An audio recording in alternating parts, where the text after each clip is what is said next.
Vēl viens pieredzes sāpīgais stāsts. Kur baigs smukais zālē maisījums, vai ne? Var redzēt, ka te pārsvarā ir āboliņi. Pārsvarā rekur ļoti skaists sarkanais āboliņš, šitais sarkanais. Daudz baltā āboliņa, rekur viņš arī zied tur apakšā.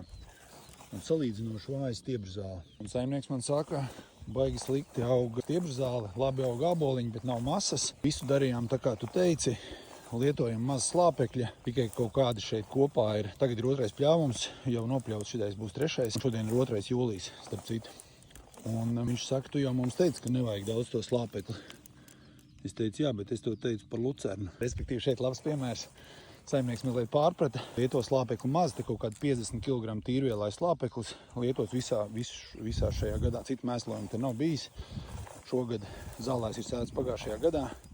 Un attiecīgi mēs redzam, ka taurīnzieži šeit attīstās labi, bet stiebrzālēm šeit klājās grūtāk.